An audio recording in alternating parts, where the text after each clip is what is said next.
Here is a cult football legend you might not have thought about for a while. The late, great George Best. The next legend in line in this series of football icons. Who's your favourite so far? Let us know in the comments below. Driven wide. Yes! Indeed! Our back! Oh, he's going to get number 5, yes! George Best is one of Manchester United and world football's brightest ever talents, and he also became iconic because of his on and off-field charisma, indulgent lifestyle and superb skill. George Best may not get the same amount of airtime as other legends because he was from Belfast and not Brazil. That's right, the Irishman never made it to a World Cup, nor did he get to play alongside a team of the best players in the world. Well, not at international level anyway. Thankfully for Best though, at club level, the cream tends to rise to the top no matter what corner of the world it may come from. And that was exactly the case for this talented young man from the streets of Belfast. Best had a bit of Beatle mania about him too. A footballer, but also a poster boy. He was famous for his football and infamous for his off-field antics. The best way to sum this side of the personality up when it comes to Best is with a list of quotes from the man himself. I was 19 or 20 when the Beatles were at their peak, and I was coming up to the peak of my career too. I was also the first footballer to have long hair, and that's how I got my nickname, the Fifth Beatle. Just as I wanted to outdo everyone when I played, I had to outdo everyone when we were out on the town. I used to dream about taking the ball round the keeper, stopping it on the line, and then getting on my hands and knees and heading it into the net. When I scored against Benfica in the 1968 European Cup final, I nearly did it. I left the keeper for dead, but then I chickened out. If I'd been born ugly, you'd never have heard of Pelé. In 1969, I gave up women and alcohol. It was the worst 20 minutes of my life. Best may not come across as humble, but in reality, he delivered every magic line with a tongue-in-cheek grin that was hard to dislike or take the wrong way.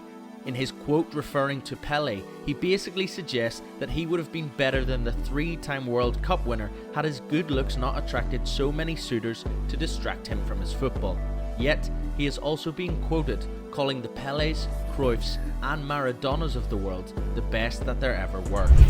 Between 1975 and 1977, Pelé played in the US for the New York Cosmos, and around the same period, George Best had 2 separate stints with the Los Angeles Aztecs.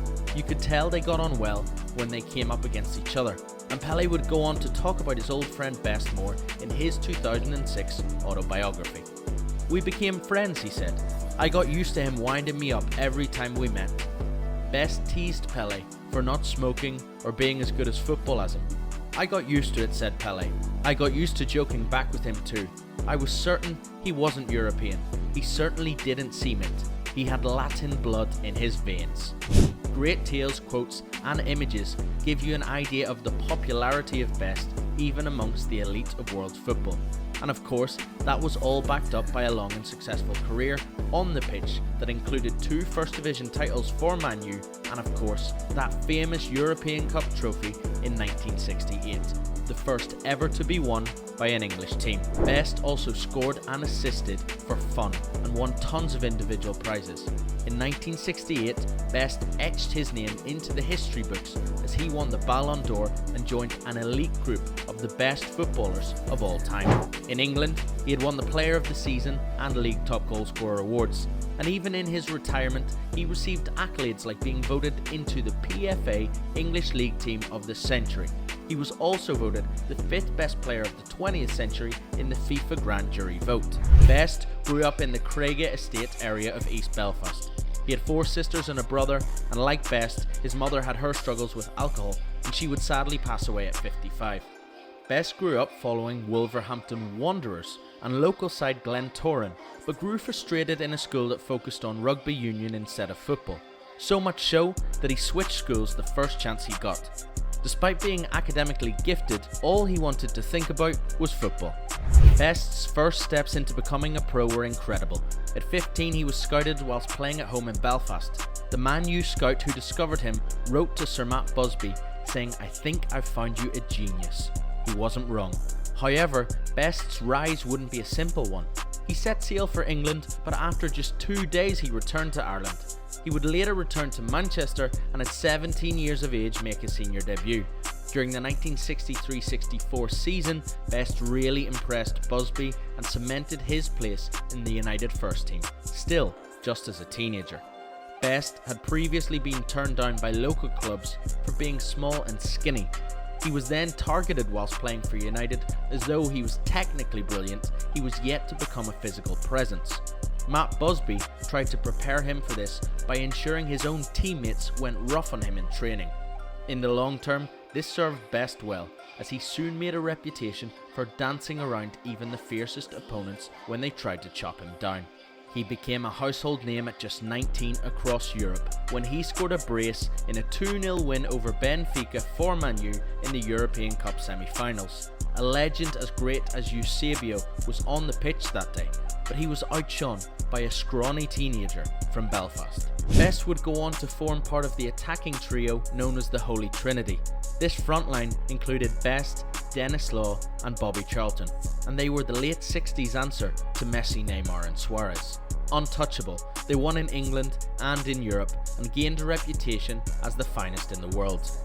Best scored the winning goal in the European Cup final of 1968 in spectacular fashion too. He had won it all in his early 20s, but in a way that was the death of his career. Slowly but surely, the decline then began. United dropped down the table in the early 70s and Best started acting out of line, like in December of the 72-73 season when he went missing from club duty only to be spotted in numerous London nightclubs. Later into his career, Best's drinking problem clearly had a dangerous hold on him. He had spells with teams all over the planet, in Scotland and Australia and from England to America, but his behaviour was volatile, his appearances sporadic and his commitment clearly non-existent the more his career went on. Like Best points out himself in tongue-in-cheek fashion, perhaps had he not been so good-looking, charismatic or fond of the drink, then he might well have been up there with the likes of Pelé, and even then, he wasn't far off. His pop star lifestyle is well known, but yet he is still remembered above all for being an inspirational footballer, even if his career wasn't half of what it could have been. What could have been then for Best, do you think? Rank this cult hero amongst the greats, and we'll see you in the next video.